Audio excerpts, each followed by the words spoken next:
প্রত্যেকটাতে আমরা একবার করে জন্মগ্রহণ করেছি, এটা মুখের কথা নয়, শাস্ত্রের কথা। তারপর সেখান থেকে উদ্ধার হয়ে কোথায় গেলাম না 20 লক্ষ বৃক্ষ পর্বত, যত রকম বৃক্ষ আছে মানে গাছ, প্রত্যেকটা গাছে আমরা একবার করে সকলে জন্মগ্রহণ করেছি। এবার সেখান থেকে উদ্ধার হয়ে কোথায় গেলাম না 30 লক্ষ পশু জনি, 30 লক্ষ বার আমরা পশু জনিতে জন্মগ্রহণ করলাম। তাহলে এই টোটালে মিলে হলো 80, আর মনুষ্য জন্ম হলো 14 লক্ষ, মানে 4 লক্ষ বার মানব দেহ।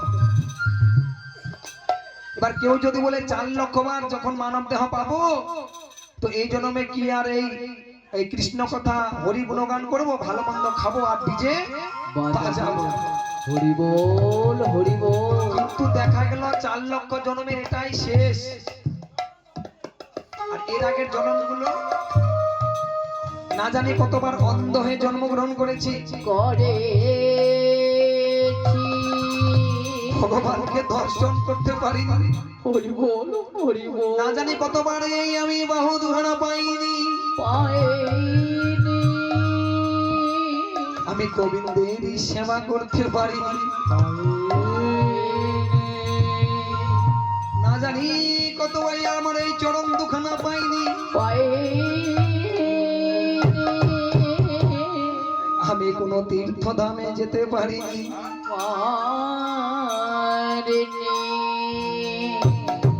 না জানি কতবারই আমি পাগল হয়ে জন্মগ্রহণ করেছি,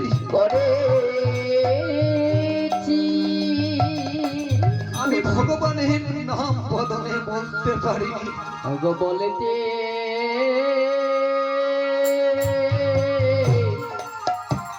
পারে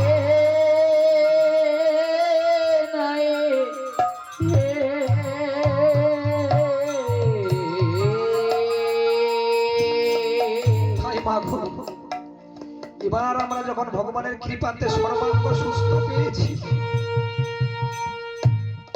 না জানি আর মনুষ্য জন্ম হবে কিনা, আমরা নয়ন পাবো কিনা, এই বাহু দুখানা পাবো কিনা।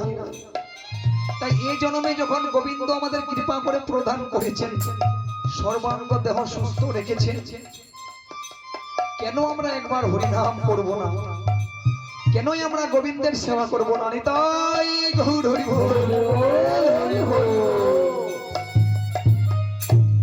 তাহলে এই হলো 84 লক্ষ জনি ভ্রমণ। আমরা এবার একটু জেনে নিব কোন জনি থেকে আমরা কখন উদ্ধার হয়েছিলাম। তো যখন আমরা ওই জলজন্তু হয়ে জন্মগ্রহণ করেছিলাম, যখন শেষ জন্ম আমরা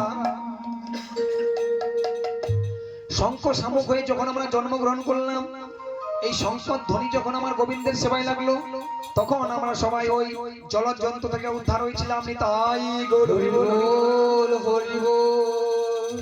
চলে এসেছিলাম কোথায় না 11 লক্ষ কীট পতঙ্গ। এই কীট পতঙ্গ থেকে আমরা কখন উদ্ধার হয়েছিলাম না যখন আমরা মৌমাছি পতঙ্গ হয়ে জন্মগ্রহণ করলাম, বিভিন্ন ফুল থেকে মধু সংগ্রহ করে আমি মৌচাকে দিলাম, সেই মধু যখন আমার গোবিন্দের ভোগে লাগলো, আমার গোবিন্দের সেবায় লাগলো, তখন সকলে আমরা সেই কীট পতঙ্গ থেকে উদ্ধার হয়েছিলাম। নিতাই গৌর হরি বল হরি বল। তারপর আমরা গেলাম কোথায় না 10 লক্ষ পক্ষী, মানে 10 লক্ষ বার পক্ষী জনিতে আমরা গেছিলাম। মাগো কখন উদ্ধার হয়েছিলাম না যখন আমরা ময়ূর পক্ষী হয়ে জন্মগ্রহণ করলাম। আমার পুচ্ছ পাখন যখন গোবিন্দের শিরে সেবা হলো, তখন আমরা সেই পক্ষী জনি থেকে সকলে উদ্ধার হয়েছিলাম। নিতাই গৌর হরি বল হরি বল হরি বল। তারপর আমরা গেছিলাম কোথায় না 20 লক্ষ বৃক্ষ। এই বৃক্ষতে আমরা 20 লক্ষ বার জন্মগ্রহণ করেছিলাম। কখন উদ্ধার হয়েছিলাম না যখন তুলসী বৃক্ষ হয়ে জন্মগ্রহণ করলাম। আমার পাতা মঞ্জরি যখন গোবিন্দের ভোগে লাগলো, আমার ডাল যখন এই ভক্তের কণ্ঠে ধারণ হলো, তখন আমরা সকলে এই বৃক্ষ জনি থেকে উদ্ধার পেয়েছিলাম। নিতাই গৌর হরি বল হরি বল। তারপর আমরা গেলাম কোথায় না 30 লক্ষ পশু জনিতে।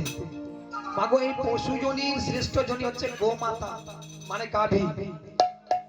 এই গাভী হয়ে যখন আমরা জন্মগ্রহণ করলাম, আমার দুগ্ধ থেকে সর ননি ছানা মাখন মিষ্টি মিষ্টান্ন ইত্যাদি তৈরি হলো, আর সেগুলো আমার গোবিন্দের ভোগে লাগলো। আমরা তখন সকলে মিলে সেই গাভী জনি থেকে উদ্ধার হয়েছিলাম। নিতাই গৌর হরি বল, হরি বল, হরি বল। এবার পেয়েছি সাধের মানব জনম। হরি বল হরি বল। এই জন্মে যদি আমরা ভজন সাধন না করি, তাহলে আবার যেতে হবে সেই 84তে। সেই 9 লক্ষ জলজন্তু হতে হবে, 11 লক্ষ কীট পতঙ্গ হতে হবে, 10 লক্ষ পক্ষী হতে হবে, 20 লক্ষ বৃক্ষ পর্বত হতে হবে, 30 লক্ষ পশু হতে হবে। তাই সকলে মিলে হরিনাম করবেন, বাড়িতে গীতা স্থাপন করবেন, ছেলেমেয়েরা শিক্ষিত গীতা অধ্যয়ন করতে বলবেন, শ্রবণ করবেন, পাঠ করতে বলে পাঠ করবেন।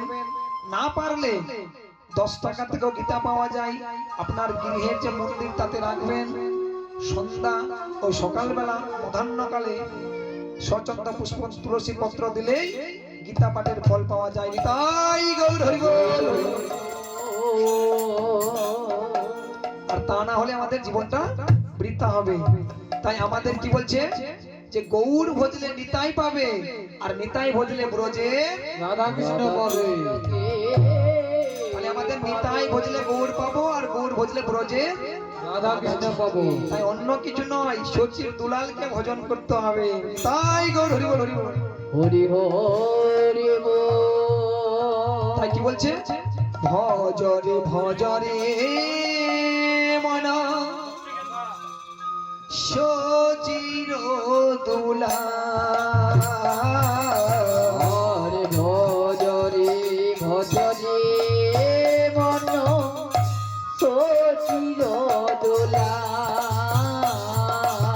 আরে ভজরে ভজরে মন সচির দুলাল।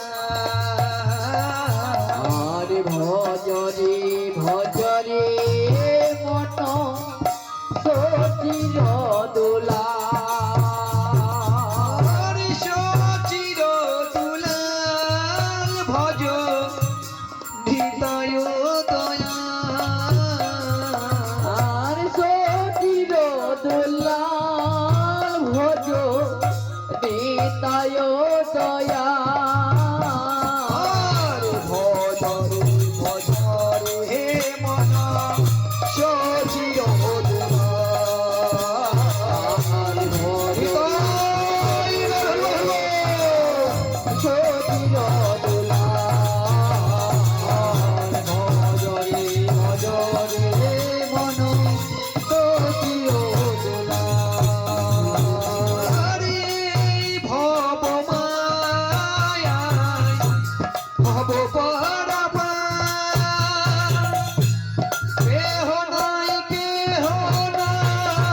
অবস্থা